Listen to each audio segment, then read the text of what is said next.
আসসালামু আলাইকুম।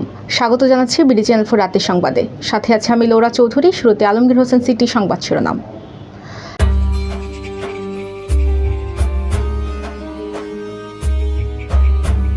ফেসবুক ও ইউটিউবে প্রতারণা, পাচার হওয়া ৪৪ কোটি টাকা ফেরত আনলো সিআইডি।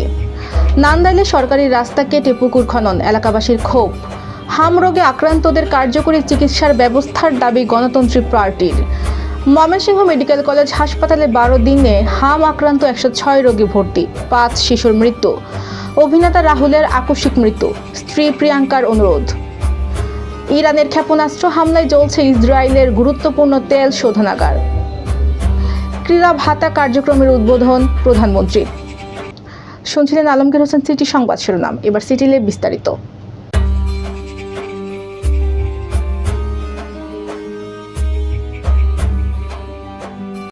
ফেসবুক ও ইউটিউবে বিজ্ঞাপনের মাধ্যমে দ্রুত লাভের প্রলোভন দেখিয়ে পাচার হয়ে যাওয়া প্রায় ৩.৬ মিলিয়ন মার্কিন ডলার ফেরত এনেছে পুলিশের অপরাধ তদন্ত বিভাগ সিআইডি। অনলাইন ভিত্তিক প্রতারণামূলক প্ল্যাটফর্ম এমটিএফ-এর মাধ্যমে পাচার হওয়া এই ডলারের মূল্য প্রায় ৪৪ কোটি ১৪ লাখ টাকার বেশি। উচ্চ মুনাফার প্রলোভন দেখে আন্তর্জাতিক ক্রিপ্টোকারেন্সি ও ফরেক্স ট্রেডিংয়ের মাধ্যমে এই অর্থ লুটে নেয় একটি অসাধু চক্র। আজ দুপুরে রাজধানীর মালিবাগের সিআইডির সদর দপ্তরে আয়োজিত এক সংবাদ সম্মেলনে এমনটাই জানিয়েছেন সংস্থাটির সাইবার পুলিশ সেন্টারের ডিআইজি মোহাম্মদ আবুল বাশার তালুকদার। এবার স্যাফরন ডিলাইট স্থানীয় সংবাদ।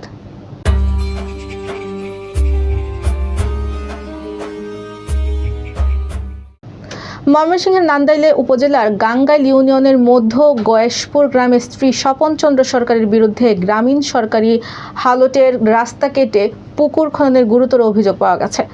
শুধু তাই নয়, খননকৃত পুকুরের পাড়ও রাখেননি তিনি, পাড় হিসাবে রেখে দিয়েছেন জনগণের চলাচলের একমাত্র রাস্তা। বিষয়টি নিয়ে এলাকার জনমনের মিশ্র প্রতিক্রিয়া সৃষ্টি হয়েছে।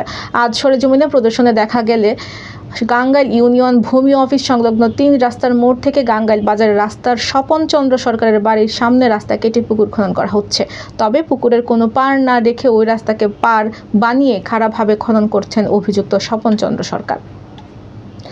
গণতন্ত্রী পার্টির পক্ষ থেকে গভীর শোক ও দুঃখের সঙ্গে জানানো যাচ্ছে যে হাম রোগে আক্রান্ত হয়ে দেশের বিভিন্ন স্থানে মৃত্যুর মতো মর্মান্তিক ঘটনা ঘটছে। এই অকাল মৃত্যুতে আমরা গভীরভাবে শোকাহত এবং শোক সন্তপ্ত পরিবারগুলোর প্রতি জানাই আন্তরিক সমবেদনা। গণতন্ত্রী পার্টি কেন্দ্রীয় কমিটির সভাপতি বীর মুক্তিযোদ্ধা ব্যারিস্টার মোহাম্মদ আরশ আলী, ভারপ্রাপ্ত সভাপতি বীর মুক্তিযোদ্ধা অধ্যাপক ডক্টর শহীদুল্লাহ শিকদার এবং সাধারণ সম্পাদক বীর মুক্তিযোদ্ধা অ্যাডভোকেট ভূপেন্দ্র ভৌমিক দোলন এবং যৌথ বিবৃতিতে জানান, হাম একটি প্রতিরোধযোগ্য রোগ হওয়ার সত্ত্বেও এর কারণে মানুষের মৃত্যু অত্যন্ত দুঃখজনক ও উদ্বেগজনক। ময়মনসিংহ মেডিকেল কলেজ হাসপাতালে গত ২৪ ঘন্টায় হাম রোগে আক্রান্ত হয়ে ৩ শিশু ভর্তি হয়েছে। একই সময়ে ২ শিশুর মৃত্যু হয়েছে। গত ১২ দিনে হাসপাতালে ১০৬ জন রোগী ভর্তি হয় হাম আক্রান্ত হয়ে। এর মধ্যে ৫ শিশু মৃত্যু হয়েছে।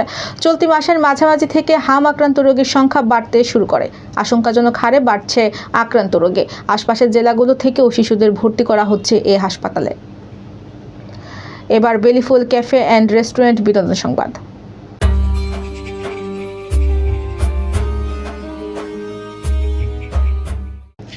পশ্চিমবঙ্গের জনপ্রিয় অভিনেতা রাহুল অরুণোদয় বন্দ্যোপাধ্যায়ের আকস্মিক মৃত্যুতে শোক স্তব্ধ গোটা বিনোদন অঙ্গন। তার মৃত্যুর শোকের আবহে এবার সামাজিক মাধ্যমে প্রথমবার মুখ খুললেন তার স্ত্রী অভিনেত্রী প্রিয়াঙ্কা সরকার। স্বামীর মৃত্যুর পর আবেগঘন এক পোস্টে প্রিয়াঙ্কা জানিয়েছেন, বর্তমানে তাদের পরিবারের সদস্যরা রাহুলের শোক কাটিয়ে ওঠার আপ্রাণ চেষ্টা করছেন। এই কঠিন সময়ে সাংবাদিক কর্মীদের কাছে পরিবারের গোপনীয়তা বজায় রাখার আর্জি জানিয়েছেন। এবার জীবনদীপ হেলথ সেন্টার আন্তর্জাতিক খবর।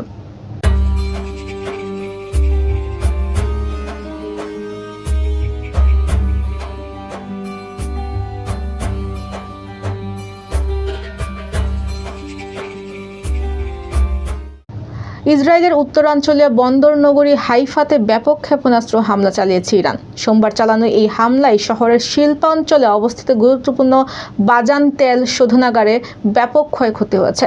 সামাজিক যোগাযোগ মাধ্যমে ছড়িয়ে পড়ে ভিডিওতে বাজানে ব্যাপক আগুন ও কালো ধোঁয়া উঠতে দেখা গেছে। ইসরায়েলি গণমাধ্যমগুলো বলছে, ইরানের ক্ষেপণাস্ত্র শোধনাগার সরাসরি আঘাত হেনেছে। এবার জাপান এডুকেশনাল বিডি খেলার খবর।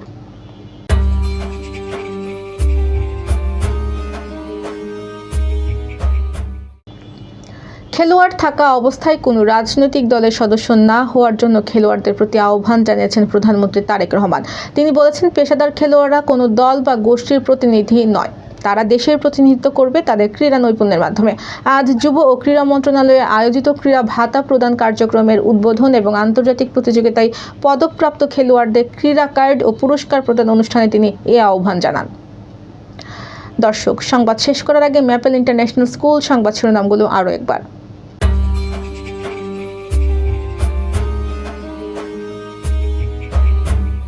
ফেসবুক ও ইউটিউবে প্রতারণা, পাচার হওয়া 44 কোটি টাকা ফেরত আনলো সিআইডি।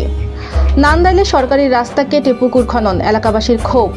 হাম রোগে আক্রান্তদের কার্যকরী চিকিৎসার ব্যবস্থার দাবি গণতন্ত্রী পার্টির। ময়মনসিংহ মেডিকেল কলেজ হাসপাতালে 12 দিনে হাম আক্রান্ত 106 রোগী ভর্তি, 5 শিশুর মৃত্যু। অভিনেতা রাহুলের আকস্মিক মৃত্যু, স্ত্রী প্রিয়াঙ্কার অনুরোধ। ইরানের ক্ষেপণাস্ত্র হামলায় জ্বলছে ইসরায়েলের গুরুত্বপূর্ণ তেল শোধনাগার। ক্রীড়া ভাতা কার্যক্রমের উদ্বোধন প্রধানমন্ত্রীর। প্রিয় দর্শক, এই ছিল বিডি চ্যানেল 4 রাতের সংবাদ। সবাইকে পরবর্তী সংবাদ দেখার আমন্ত্রণ জানিয়ে আজকের মতো এখানেই বিদায় নিচ্ছি। সবাই ভালো থাকবেন, সুস্থ থাকবেন এবং নিত্য নতুন সংবাদ পেতে বিডি চ্যানেল 4 ফেসবুক পেজ ও ইউটিউব চ্যানেলের সাথেই থাকুন। আল্লাহ হাফেজ, শুভরাত্রি।